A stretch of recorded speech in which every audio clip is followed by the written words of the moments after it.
하나님 말씀 출애굽기 3장 1절 12절 구약성경 84페이지입니다. 교독합니다. 모세가 그의 장인 미디안 제사장 이드로의 양떼를 치더니 그 떼를 광야 서쪽으로 인도하여 하나님의 산 호렙에 이르매 여호와의 사자가 떨기나무 가운데로부터 나오는 불꽃에서 내게 나타나시니라. 그 가운데 떨기나무의 불이 떴으나 그 떨기나무가 사라지지 아니하는지라. 이에 모세가 이르되 내가 돌이켜 가서 이 큰 광경을 보리라. 떨기나무가 어찌하여 타지 아니하는고 하니 그때에 여호와께서 그 안으로 돌이켜 모세를 보시니라.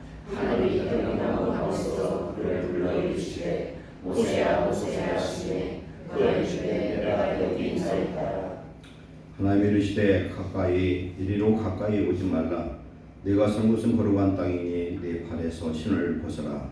또 이르시되 나는 내 조상의 하나님이니 아브라함의 하나님 이삭의 하나님 야곱의 하나님이니라. 모세가 하나님의 도끼를 들어와여 얼굴을 가리되 여호와께서 이르시되 내가 애굽에 있는 내 백성의 고통을 분명히 보고 그들의 감독자로 말미암아 부르짖음을 듣고 그 근심을 나누고 내가 내려서 그들을 애굽인의 손에서 건져내고 그들을 그 땅에서 인도하여 아름답고 광대한 땅 적과 꿀이 흐르니라. 곧 가나안 족속, 헷 족속, 아모리 족속, 브리스 족속, 기리 족속, 여부스 족속의 지방에 데려가라. 이제 가라. 이스라엘 자손의 부르짖음이 내게 달하고 애굽 사람이 그들을 괴롭히는 학대도 내가 보았으니 이제 내가 너를 광야에 보내어 너에게 내 백성 이스라엘 자손을 애굽에서 인도하여 내게 하리라. 모세가 하나님께 아뢰되 내가 누구에게 바로에게 가며 이스라엘 자손을 애굽에서 인도하여 내리까. 하나님이 이르시되 내가 반드시 너와 함께 있으리라. 내가 그 백성을 애굽에서 인도하여 낸 후에 내가 이 산에서 하나님을 섬기리니 이것이 내가 너를 보낸 증거니라. 아버지 하나님, 오늘 주시는 이 생명의 말씀을 성령의 음성으로 듣기를 원합니다. 우리가 주님 앞에 이 시간 부름을 받아 싸우니 모세처럼 쓰임받게 하시고 하나님의 능력으로 우리와 함께하여 주옵소서. 이 시간 성령께서 전하는 종과 듣는 성도들의 마음과 생각을 주관하시고 특별히 참념과 졸음의 영역사하지 못하도록 성령님 함께하여 주시옵소서. 예수님의 이름으로 감사하며 기도하옵나이다. 하나님 말씀 받겠습니다. 보혜사 성령이 하시는 일은 우리가 성경에 나타나는 말씀처럼 요한복음 14장 26, 27절 핵심은 성령은 보혜사라 칭합니다. 보혜사는 한문인데 보호하시고 은혜 주시고 우리를 가르쳐 주시는 하나님이십니다. 우리 안에 오셔서 우리로 하여금 생각나게 하고 가르치고 지혜로 역사하시고 우리를 중보하시고 우리가 말할 수 없는 그런 연약함 가운데 있을 때 우리를 중보하시는 그리고 우리를 위해서 태어나시는 그런 하나님인 줄로 믿습니다. 그래서 보혜사 성령을 받았다는 건 우리가 하나님의 자녀가 됐다는 증거고 그래서 보증으로 성령을 우리에게 주셨습니다. 성령 받은 자는 우리가 하나님 나라 임할 때까지 성령님께서 우리와 함께 하시기 때문에 우리는 성령을 근심짓거나 소멸하는 일을 하면 안 된다.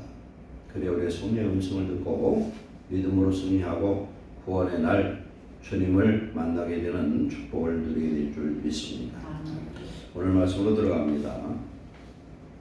네 발에서 신을 벗으라 라는 제목으로 오늘 하나님의 말씀을 나누겠습니다. 성경에는 이 말씀이 두 군데 나와요.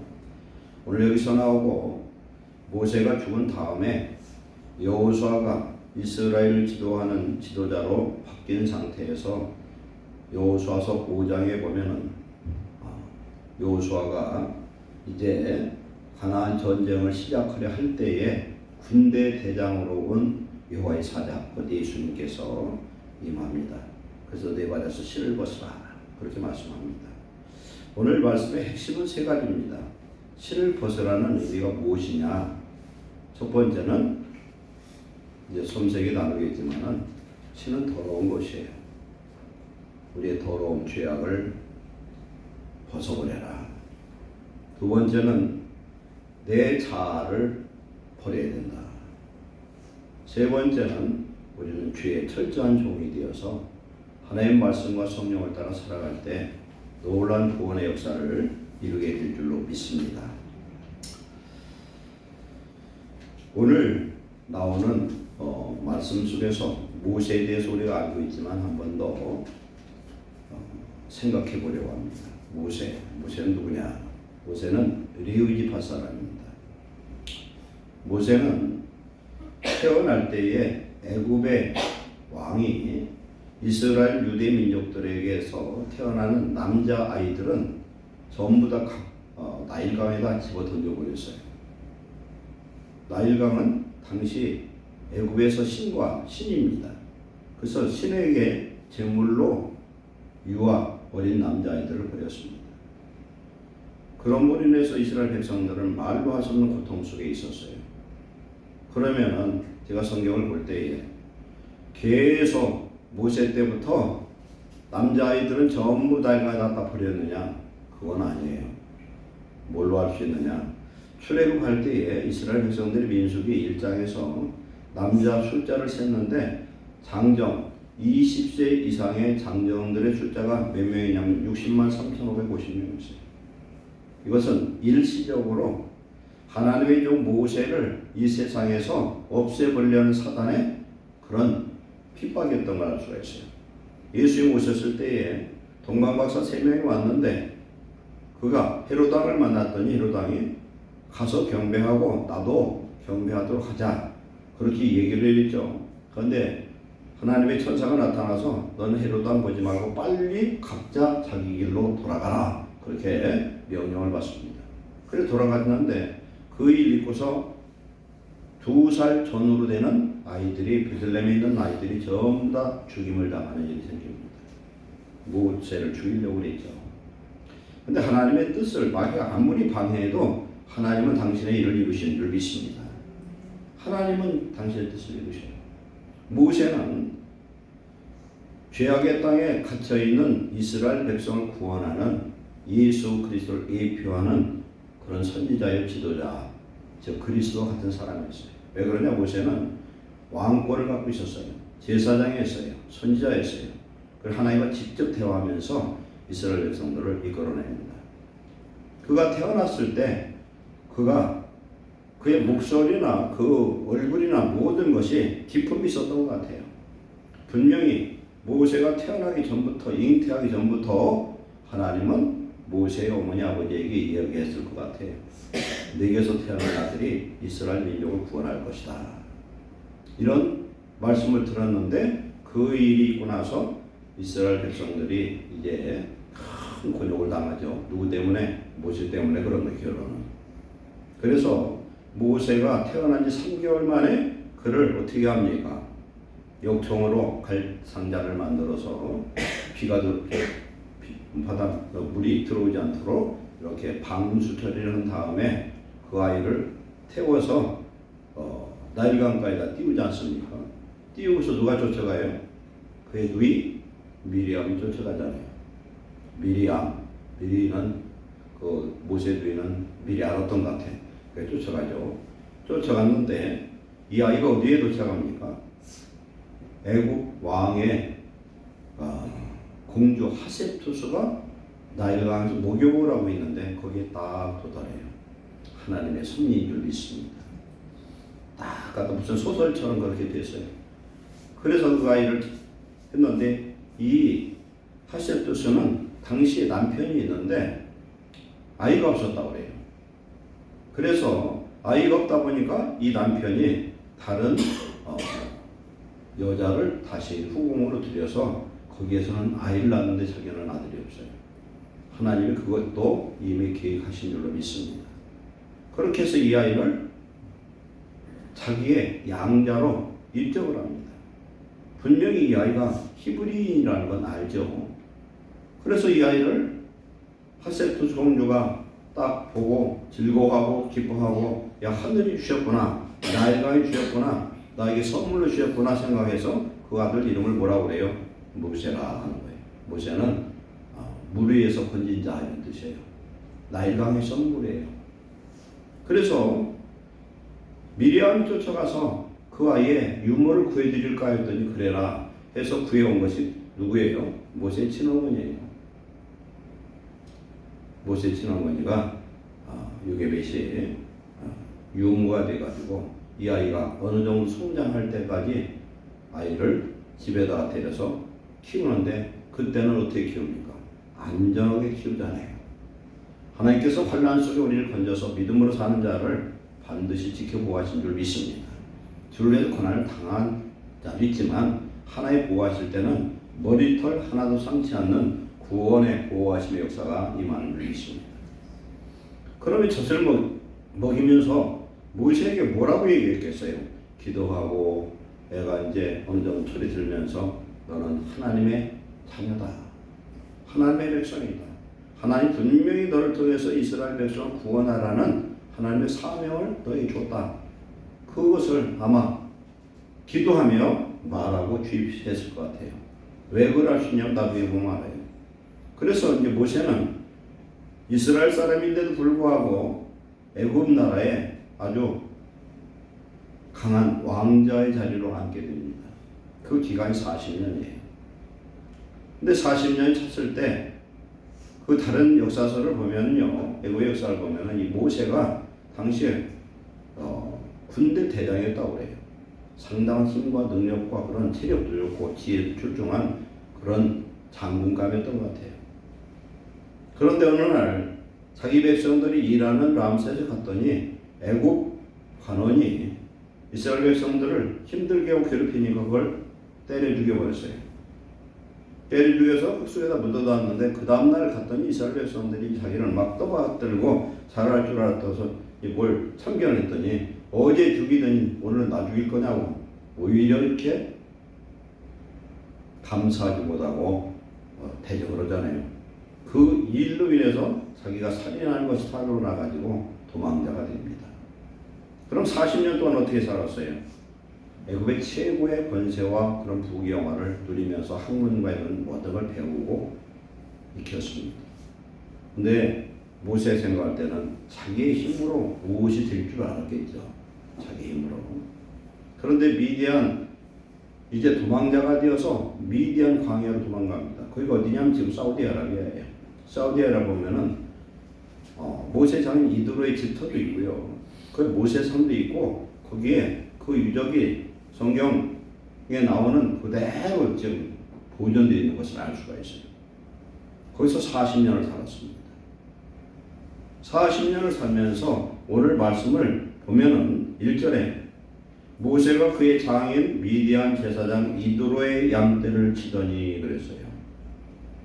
야곱은 그래도 20년 동안 종살이하면서 자기 양떼가 많아서 거부가 됐는데 모세는 여기서 어떻게 돼요? 40년 목동노로 됐는데 아직도 이드로의 양떼를 치는 목부에 불과한 걸 알 수가 있어요. 아무것도 없어요.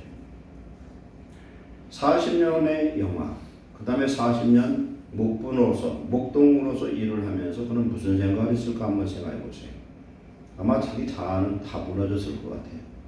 자기가 하려고 했던 모든 것들을 포기하고 어떻게 보면은 그냥 짐승이나 키우는 목양하는 목부로서 그런 사람으로 전락된 소망 없는 그런 사람이지 않았을까.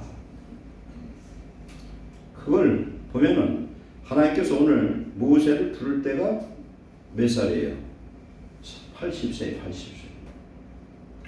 하나님은 절대 서두르지 않는 하나님인 줄 믿습니다. 우리는 급하죠. 하나님 어떻게 저한테 이렇습니까? 하나님 기도하잖아요. 응답 안 하셔요.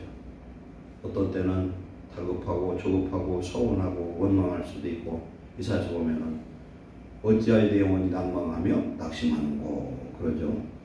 그럴 때도 있어요. 그런데 하나님은 하나님의 때에 일하신 줄 믿습니다. 이사야 58장 8절 9절 보면 내 생각과 내 길은 내 생각과 내 길과 다르다.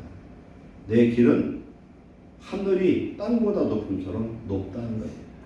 하나님의 때 어떤 때입니까? 민수기 10장 3절에 보면은 모세는 이 땅의 모든 사람보다 온유함이 더하다 그랬어요. 온유함이 더하다는 건 뭡니까? 철저하게 훈련받은 사람, 성질내지 않는 사람, 화내는 사람은 온유함이 좀 모자란 거예요. 모자라. 세상 사람은 고스톱 쳐가지고 본전 다 털려서도 성질 안 내는 사람은 믿을 수 있는 사람이에요. 성질 낸 사람은 좀 덜 된 사람이에요. 어떤 일이 있어도 화내지 않는 사람. 우리가 화나면 어떻게 합니까? 하나님의 의를 소멸시켜버려요. 의를 이루지 못합니다. 모세를 40년 부경과 40년 목동 생활을 하면서 그의 삶이 어땠는지 우리는 알 수가 없으나 분명한 건 80년의 삶을 통해서 모세는 온유한 사람으로 바꿔진 줄 믿습니다. 하나님은 누구를 쓰느냐? 준비된 자, 온유한 자, 하나님의 말씀에 순종하는 자를 사용하신 줄 믿습니다. 이사야 30장 18절에 그러나 여호와께서 기다리시나니 이는 너희에게 은혜를 베풀려 하시며 일어나시리니 이는 너희를 긍휼히 여기려 하심이라. 대저 여호와는 정의의 하나님이시라. 그를 기다리는 자마다 복이 있도다. 분명히 모세는 하나님 분명히 하신 말씀이 있을 거예요. 부모를 통해서. 그리고 그의 마음속에도 주신 말씀이 있을 거예요. 근데 기다리는데 몇 년을 기다렸어요? 40년을 기다렸다. 40년을 기다리는 가운데 이제 모든 것을 놓고 포기하고 그냥 목부러서 살련다 포기했을 때인지도 모르겠어요. 그때 하나님이 모세를 불러주신 줄로 믿습니다. 우리는요 세상에서 너무너무 분주하게 살아야 됩니다. 분주하게 삽니다. 그런데 하나님이 분주함 속에 부르시지 않아요. 우리가 모든 걸 내려놓을 때, 조용할 때, 포기할 때, 나는 할 수 없다고 할 때 하나님은 그때부터 일하신 줄 믿습니다. 열왕기상 19장 11절, 12, 13절에 보면은 이스라엘의 선지자 중에 최고의 선지자, 능력의 선지자 중에 엘리야였어요. 엘리야가 갈멜산에서 바알 선지자 450명, 아세라 선지자 400명과 함께 지금 누구가 어떤 하나님이 하나님이냐, 바알이냐 하나님이냐 하고서 제사를 드릴 때 하늘에서 불이 내려와서 엘리야의 제단을 딱 태우고 바알 선지자 450명을 기손 시내가에 끌고 간 백성들과 함께 죽여버렸어요. 그러고 나서 곧바로 아방의 왕비 이세벨이 내가 엘리야를 죽이지 않고 내가 못 살겠다는 거예요. 죽인다는 그 소리를 듣고서 어디로 도망가냐면 이스라엘 나라의 저 남쪽이 네게브예요. 네게브라는 뜻이 남쪽이라는 뜻이야. 거기에서 또 하룻길을 더 가고 자기 몸종은 거기다 놓고 하룻길 더 가서 나무 밑에서 기도하면서 하나님 내가 죽기를 바라나이다. 그래, 죽기를 바라나이다. 그렇게 펄펄 뛰을 때는 언제고 우리가 은혜 받았을 때는 언제고 우리가 낙심할 때는 그냥 금방 낙심해 우리 모습이. 엘리야도 그랬는데 우리는 죽어버렸어요. 그런데 하나님 음성 듣고 하나님이 까마귀를 통해서 떡과 물을 먹고 한 번 먹고 40주야를 어디로 갑니까? 신의 산으로 갑니다. 오늘 모세가 하나님을 만난 이곳이 호렙산, 신의 산이에요. 거기에 갔어요. 거기에 갔는데 하나님이 엘리야를 불렀는데 하나님께서 지나가는데 크고 강한 바람이 산을 가르고 바위를 부수고 지진이 일어나고 막 불이 임하고 그런데도 하나님은 안 계셔요. 우리는 기적을 보죠. 기적이 문제가 아닙니다. 이것이 끝나고 나서 조용한 섬세한 하나님의 음성이 들렸는데 뭐라고 하나님 말씀했습니까? 엘리야야 네가 왜 여기 있느냐는 거예요. 이게 무슨 말씀입니까? 내가 너를 사용해서 여기까지 왔는데 엘리야는 뭐라고 그랬습니까? 이스라엘 나라에 선지자는 저 한 명밖에 없고 다 죽였습니다 했더니 하나님 뭐라고 말씀했어요? 너 말고 7,000명이나 비하옵니다. 착각하지 말아야 돼요. 하나님은 일하신 하나님이고 하나님은 조급하지 않으시고 하나님은 모든 걸 포기한 자를 사용하는 줄로 믿습니다. 그래서 첫 번째 오늘 말씀은 신을 벗어라. 네 팔은 신을 벗어라. 이 이야기는 이 신은 어떤 신입니까? 오늘날 우리가 신고 있는 구두도 아니고 아주 그냥 10만 원짜리 이상 되는 그런 좋은 운동화도 아니에요. 이들 신고 다니는 건 다 샌들이야. 광에서 샌들 신으면 어떻게 되겠습니까? 흙먼지가 들어가가지고 거기는 발이 엉망진창이에요.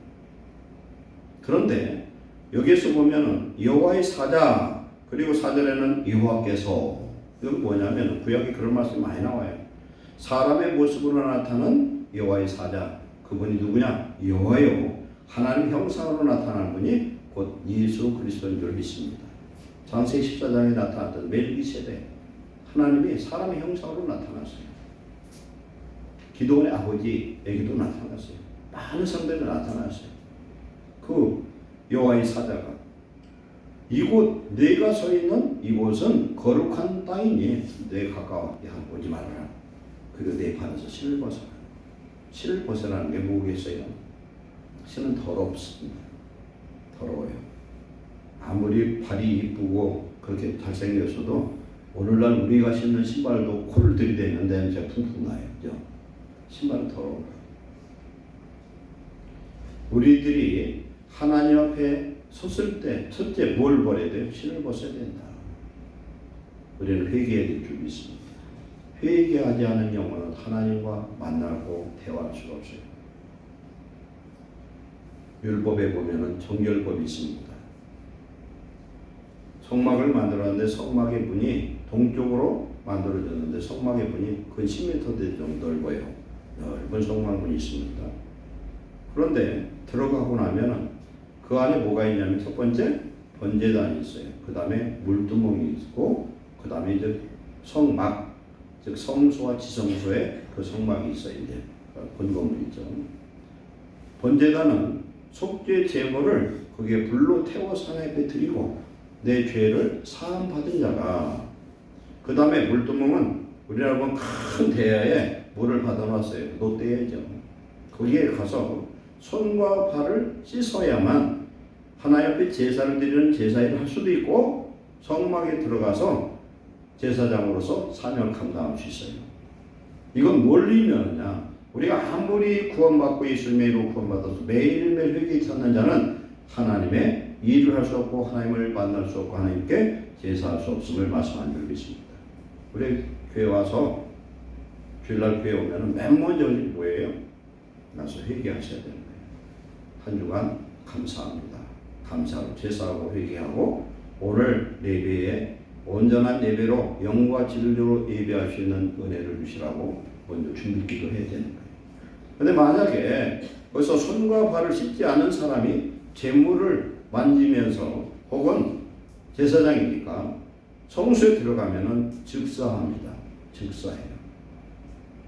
아론의 두 아들, 큰아들, 둘째 아들이 번제단에 불 말고 다른 불로 향로에 불을 붙이다가 둘 다 즉사해 버렸어요. 여호와의 불로, 하나님 심판의 불이죠. 우리 하나님 앞에 나아가는 자는 내 신발을 벗어야 돼요. 우리는 신발을 많이 우리는 신어서 달아서 떨어뜨렸을 거예요. 몇 켤레나 버렸는지 몰라. 그럼 한번 돌아봅시다. 그렇게 우리는 지금까지 저도 60몇 년 살았어요. 여러분들을 좀 어린 학생들도 있지만 인생 살았는데 그렇게 열심히 부지런히 살았는데 하나님 앞에 뭘 남겼습니까? 하나님 앞에 뭘 내가 드렸고 하나님 앞에 뭘 내놓을 것이냐 말이에요. 보통 우리 모든 사람은 누구든지 하나님 앞에 내놓을 게 없고 자랑할 게 없습니다. 우리 인생 뒤돌아봤을 때 우리는 헛되게 살았고 더럽게 살았고 악하게 살았고 불순종하게 살았고 하나님 보실 때 합당하지 못하게 산 것들이 너무 많습니다. 오늘 이 시간 우리 하나님 앞에 나올 때 기도할 때 우리 자신의 죄악된 우리의 발자취를 회개하는 자 되시길 축원합니다. 회개보다 더 귀한 그런 은혜는 없습니다. 회개하면 다 하나님이 회복시켜 주시고 새롭게 하시는 구원의 기회를 인도하여 주실 줄로 믿습니다. 발을 씻어야 된다는 거예요. 예수의 마지막 하신 일이 뭔 줄 아세요? 마가 요한의 다락방에서 마지막 6월절 만찬 떡과 포도주를 주고 나서 그리고 예수님이 세 때에다 물을 떠다가 제자들의 발을 한 명씩 씻어줬어요. 그랬더니 베드로가 어떻게 예수님이 주와 선생된 예수님이 우리의 발을 씻습니까? 안 됩니다. 저는 제 발 못 씻습니다 했더니 예수님이 뭐라고 말씀했어요? 그러면 너와 나는 아무 상관이 없느니라. 그래 예수를 구원받았어도요 매일매일 발 씻지 않으면 손 씻지 않으면은 하나님과 상관없는 죄인으로 전락할 수가 있다. 우리는 우리 자신을 돌아보고 우리의 과거를 돌아보고 우리의 삶의 흔적을 돌아보고 주님 앞에 회개해서 정결케 되는 축복을 받으시기를 축원합니다. 그래서 유대인들은 집에 들어가면은 우선 큰 항아리를 갖다 놓고 거기다가 손과 발을 씻었어요. 예수님 가나안 혼인잔치에 6동이의 물로 포도주를 만든 그것이 바로 그 물이에요. 들어가면 손과 발을 씻어야 돼, 더러워서. 이게 율법이고 그들의 정결법이었어요. 그래서 복음서에도 그런 말씀이 많이 나와요. 예수님이 우리의 이 죄악의 잘못된 삶을 위해서 십자가에 두 팔이 못 박혀서 죽으신 것을 우리는 기억해야 될 줄 믿습니다. 예수님이 흘리신 7가지 보혈 중에 첫 번째 보혈이 뭡니까? 겟세마네에서 내 뜻대로 마시고 아버지 뜻대로 이루어달라. 우리들은 오늘까지 삶 속에서 아버지 뜻이 아니라 내 뜻대로 살려고 했고 살아왔던 것을 회개하는 저와 여러분 되시기를 축원합니다. 그러면 이 신을 벗고 우리 예수님이 오늘 이제 결론의 내용인데 뭘 주시려고 그래요? 무슨 신을 시켜주십니까? 이 더러운 신은 다 벗고 무슨 신? 에베소 4장 15절 말씀에 평안에 예비된 복음의 신발을 신어라. 다른 말로 쉽게 얘기하면 하나님의 복음의 신발을 하나님 말씀과 성령 따라 사는 저와 여러분 되시기를 축원합니다. 그래야 되는 거예요. 우리를 부르시는 하나님은 거룩한 하나님입니다. 그 거룩한 하나님처럼 우리도 거룩한 자가 되기 위해서 우리의 죄악의 이 신발은 벗어버리고 내 과거는 못 박아버리고 이제 주님과 함께 복음의 신발 신고 성령의 음성 듣고 따라가는 귀한 성도 되시기를 축원합니다. 그래서 우리는 성령 안에 붙들리면 우리 하나님처럼 온전하고 거룩한 성도의 모습으로 변화될 줄로 믿습니다. 두 번째는 신을 벗는다는 건 자기 권리를 포기한다는 뜻이에요. 신을 벗는다는 건. 왜 그러냐면은 구약 시대에는 고엘 제도가 있었어요. 고엘 제도. 고엘이 뭐냐면은 근족이에요. 근자, 가까울 근자. 친족 중에서 제일 가까운. 우리가 촌수 따질 때 제일 가까운 친척이 누구예요?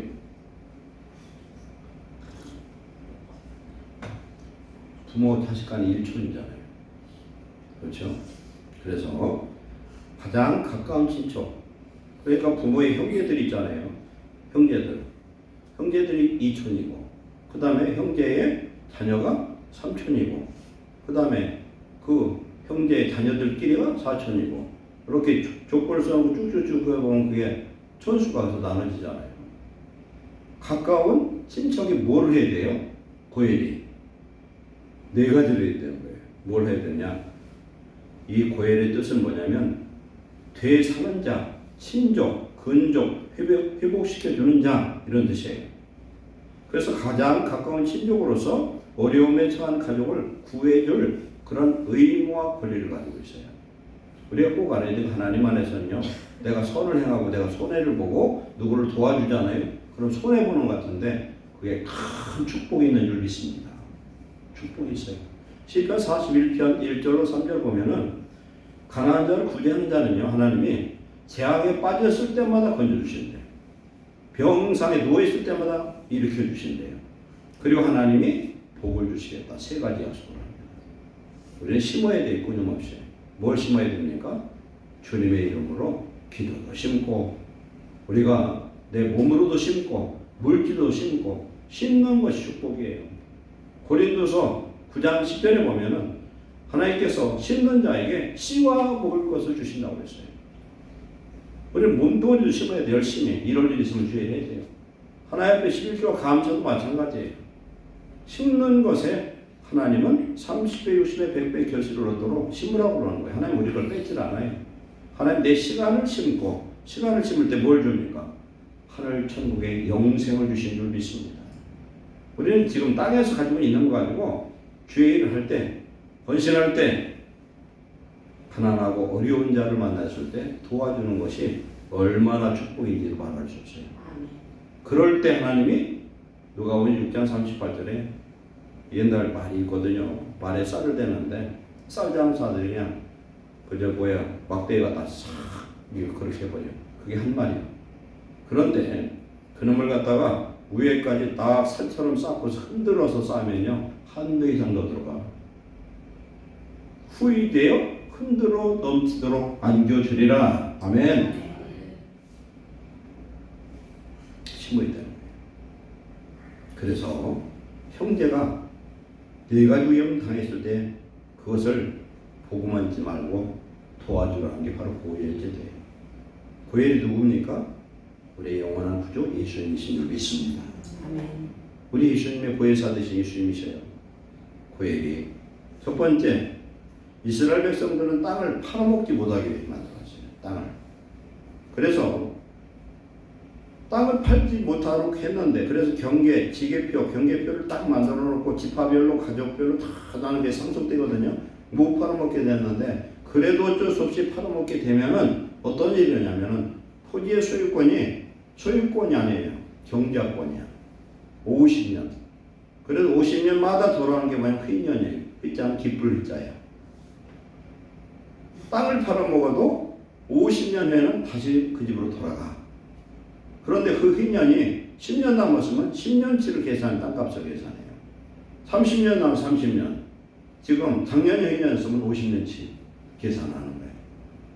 그러면은 땅을 팔면은 반드시 하나님이 명령한 것은 그걸 돌려주도록 만들었어요. 땅을 무르는 거예요. 우리가 장기 바둑 둘 때 보면은 내기 장기를 하면은 내기 바둑을 두면 막 그냥 한 수만 물려달라고 난리를 쳐도 하나만 물려주려고 하잖아. 물려주라는 거예요. 누가 고엘이 와서 물려달라고 물려줘야 되는 게 법이에요. 무조건 계산을 그렇게 하는 거예요. 두 번째는 땅 팔아먹더니 이제는 뭐까지 팔아먹었어요? 집 몸뚱어리까지 팔아먹어서 종이 돼버렸어. 그것도 똑같이 1년 되면은 돌려줘야 돼. 자유인이 돼요. 그리고 7년마다 안식년이었는데 안식년에는 한 해는 그것을 자유를 줘요. 다시 돌아가게. 하나님 성경에 보면은 레위기에 보면 뭐라고 말씀하냐면 돌아갈 때 그에게 후회되어서 안겨서 보내주라는 거예요.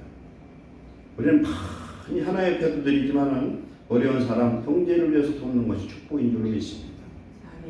그게 저축이고 헌금보다 중요해요. 세 번째는 그 종으로 잡혔어요. 그것도 물려주는 거예요. 회복시켜라. 세 번째는 형제가 결혼을 했는데 큰아들이 결혼했는데 죽어버려서 아들을 안 낳고 그러면은 바로 동생이 형수와 결혼하는 거예요. 형수와 결혼하는데 이걸 뭐라고 하냐면은 소혼법이라고 해요. 소혼법.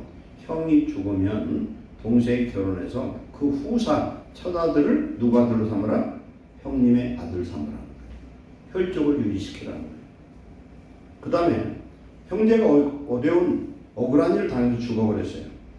죽으면 어떻게 하냐? 그 보수, 원수 갚는 그런 역할을 하라는 거예요. 그런데 이런 일을 이 네 가지 고엘의 역할을 해야 되는데 고엘의 역할을 안 하고 그 권리를 포기할 때 뭘 하냐면 신발을 장로들 앞에 증인들 앞에 신발을 집어던지면 권리를 포기하는 것으로 하는 거예요. 그게 어디에 나오냐면 구약성경 룻기에 나와요. 룻은 누구의 며느리예요? 나오미의 며느리죠. 엘리멜렉과 나오미가 가나안 땅에 흉년이 들어가지고 모압 땅으로 모든 재산을 정리하고 팔고 그걸로 갔다가 거기 가서 뭘 잃습니까? 남편을 잃고 큰아들 작은아들 다 잃었어요. 그러나 며느리 둘이 있었는데 큰 며느리는 죽어도 끝까지 쫓아오겠다는 거예요. 왜 쫓아왔어요? 어머니를 통해서 여호와 하나님을 알게 되고 믿음을 갖게 됩니다. 그래서 내가 가는 곳에서 무슨 일이 있어도 같이 가서 어머니와 함께 죽고 살겠다. 어머님의 하나님 내 하나님이고 내 하나님은 어머니 하나님이다. 쫓아와서 누구를 만나냐면 보아스를 만나요. 보아스를. 그래서 예수님의 족보에 보아스가 나와 있구나. 보아스. 살몬의 그 뒤에 보아스가 나오는데 보아스가 나이가 늙었는데 왠지 결혼도 안 하고 룻을 기다리고 있었던 거야. 그런데 보아스보다 바로 가장 그러니까 그 나오미 집안에 가장 가까운 근족이 한 사람이 있어요. 그 다음에 보아스예요. 그 보아스가 결혼을 시키려고 그랬더니 보아스하고 룻하고 약속을 해서 내가 너를 기업을 물러서 내가 책임지고 너와 결혼하겠다. 그러나 해야 될 일이 뭐냐면은 내일 내가 장로들 다 모아놓고 그 사람을 불러서 그 사람이 기업을 무르는 고엘이 된다고 하면은 나는 어쩔 수 없다. 그러나 만약 그가 포기하면 내가 당신의 고엘이 되겠다 하죠. 근데 그 앞에 있는 사람이 장로들 모은 데서 처음에는 뭐라고 했냐면은 내가 고엘이 되겠다. 기업을 모르겠다. 기업을 모른다는 건 엘리멜렉과 나오미가 팔아먹었던 그 땅과 이 모든 것을 회복시키겠다는 거예요. 지금. 그런다고 하더니 장로들이 모였는데 앉는데 왜 안 했을까? 제가 생각하고 성경을 봤더니 룻이 좀 못생겼던 것 같아요. 땅을 찾을 생각으로는 물을 텐데 여자 얼굴을 보니까 별로였던 것 같아요. 이건 제 얘기예요. 그것입니다. 권리를 포기하는 거예요. 이건 뭘 의미하느냐? 우리가 예수님 믿는 저와 여러분들은 이제 과거와의 단절이에요. 이제는 내 자아를 버려야 되고 자기를 부인하고 내 생각, 내 수단, 내 방법 이런 모든 걸 버려야 될 줄 믿습니다. 이따 저녁에 나눌 창세기에 나타나는 창세기 30장에 야곱이 약복강까지 기도를 하잖아요. 근데 거기서 하나님이 야곱의 허벅지관절을 탁 쳐버려서 그랬더니 절름발이가 됐거든요. 야곱이라는 사람은 어떤 사람이냐면 하나님 믿긴 믿어. 근데 철저한 계획과 이런 전략을 세우고 아주 그냥 약삭빠르게 말도 못하고 사기치고 거짓말하는 걸 밥 먹듯 하는 사람이에요. 그랬더니 야곱이 만나는 사람이 누구냐면 자기와 버금가는 라반 같은 사람 만나게 만들어. 우리가 어떤 삶을 사냐, 어떤 믿음을 갖느냐에 따라서 하나님 그런 사람을 붙여요. 순수한 자가 축복이 되는 줄 믿습니다. 그래가지고 말 안 듣고 그냥 자기 연양 다 피우고 그런 야곱을 하나님이 한두 배를 쳐버리니까 자기 수단 방법 다 포기되고 걷지도 못한 절름발이를 바꿔줘 버려요. 우리가 살면서 이런 일이 있을 때 우리는 깨달아야 될 줄 믿습니다. 마태복음 16장 24절에 누구든지 나를 따라오려거든 자기를 부인하고 자기 십자가를 지고 나를 따를 것이라 그렇게 말씀합니다. 우리는 오늘 보세를 통해서 하나님 말씀하는 것은 네가 지금까지 경험했던 것, 네가 알고 있는 지식, 내 모든 것을 다 포기해라는 거예요. 이제 너는 아무것도 없는 무 상태에서 너와 내가 함께 가자는 겁니다. 마태복음 11장 28절에 수고하고 무거운 짐 자들 다 내게로 오라. 내가 너희를 쉬게 하리라. 나는 마음이 온유하고 겸손하니 내게 와서 내 멍에를 메고 내게 배우라는 겁니다. 우리는 우리의 죄의 짐, 세상의 모든 것도 이제 다 벗어버리고 내려놓고 주님과 함께 성령으로 함께하는 한 멍에를 메는 그런 삶을 사는 자가 축복이 될 줄 믿습니다. 우리 자신이 꺾여야만 바로 세워지고 우리 자신을 버려야만 하나님의 나라가 세워지고 우리 자신이 하나님 앞에 완전히 포기해야 하나님 우리를 통해서 큰 역사를 이루어 주실 줄로 믿습니다. 그래서 우리는 정말 하나님 안에서 이제 내 자신의 어떤 고집과 혈기와 내 고집과 이런 모든 수단 방법까지 다 내려놓고 온전히 하나님의 뜻을 따르는 귀한 성도 되시기를 축원합니다. 세 번째로 이거 내려놓은 무슨 의미냐? 신발을 벗는 의미는 종됐다는 의미예요. 이 당시의 종들은 신발을 신지를 못했어요. 종은 신발을 못 신어. 이때 모세를 하나님의 온유한 심령으로 훈련받은 모세에게 신발을 벗으라는 건 이제는 내 종이라는 거예요. 종은요 아무 걱정할 필요가 없어요. 무엇만 하면 돼요? 주인의 말씀에 순종만 하면 되는 줄 믿습니다. 그런데 우리들이 왜 이렇게 말을 한다는지 몰라. 참 말 안 들어. 우리는 성도가 많지 않아서 성도의 속성을 제가 거의 다 알아요. 큰 교회는 잘 몰라. 그래서 어떤 목사님이 그러더라고요. 큰 교회 성도들은 각자 도생한대. 각자 알아서 살아야 돼. 그런데 적은 교회는 주일날 안 나오고 엉뚱한 지도 그러면 알잖아 전부 다. 예배 한 번만 안 나오고. 그게 자유를 제어하고 불편함 같은 거 그게 좋은 거예요. 수천 명 이상 수만 명 있으면 누가 나았냐 난 모르죠. 그럼 각자 자기 신앙 지키지 않으면 지킬 수가 없어요. 그래서 성도가 많지 않으니까 알잖아요. 우리는 이제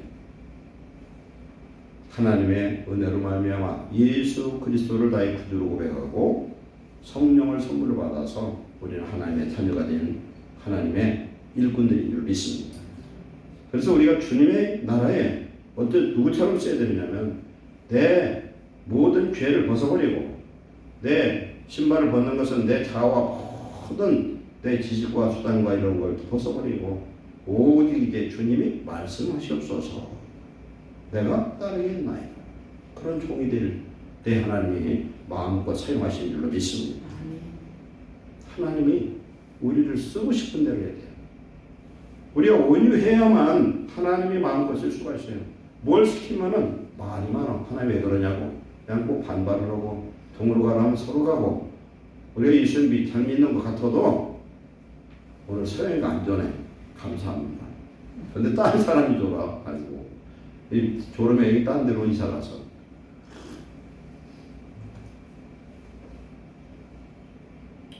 하나님께 주권을 맡기고 우리가 순종하면은 하나님 우리를 통해 무슨 일을 할지 알 수가 없어요. 우리는 성령이 임하시잖아요. 우리는 종이 아니라 아들이에요. 우리는 하나님의 권세에 있는 그런 일꾼들인 줄 믿습니다.